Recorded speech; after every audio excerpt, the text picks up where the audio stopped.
कुर्बानी और त्याग का पर्व ईद उल अजहा यानी बकरीद आज पूरे देश में पूरी श्रद्धा और अकीदत के साथ मनाया गया।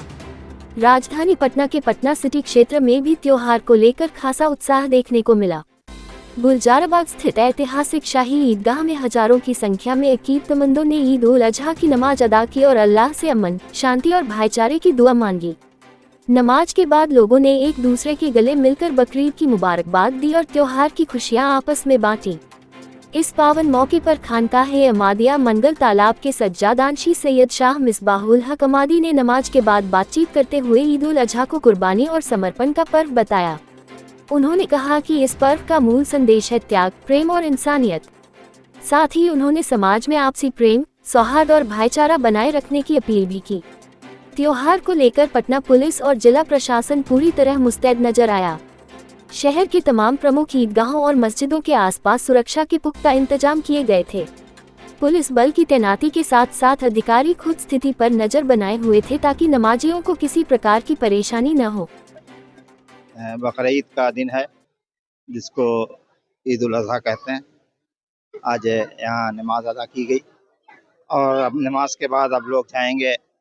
जाने के बाद जिनके ऊपर कुर्बानी वाजिब है और या जो करना चाहते हैं वो कुर्बानी करेंगे। आज के दिन अल्लाह के बारगाह में कुर्बानी पेश करना और कुर्बानी पेश करके उसका लोगों को उसमें हिस्सेदार बनाना, यानी गरीबों को उसका हिस्सा देना, ये अल्लाह को बहुत पसंद है।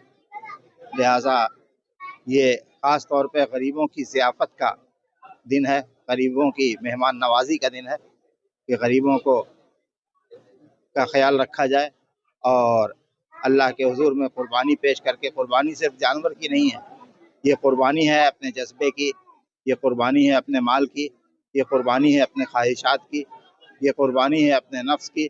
और इस कुर्बानी से ये बात पता चलती है कि हमारा सब कुछ अल्लाह ही के लिए है और जो कुछ भी है, जान माल जो कुछ भी है, ये सब उसी के ऊपर है। और फिर कुर्बानी करके हम अल्लाह के मखलूक की मदद करते हैं और उनको खिलाते हैं। और संदेश ये है कि इस मौके पर आपस के तमाम इख्तलाफात को भुला करके, आपस की तमाम नाचाकी को भुला करके, आपस के तमाम कुदूरत को भुला करके हम लोग यकजहती के साथ, इत्तेफाक व इत्तेहाद के साथ एक दूसरे से मिलें, एक दूसरे के यहाँ जाएं। और इस कुर्बानी से ये सबक हासिल होता है कि गोया हम अपने इख्तलाफात को कुर्बान कर दें, अपनी बुरी आदतों को कुर्बान कर दें और कुर्बान करके हम नेकियों के रास्ते पे चलें।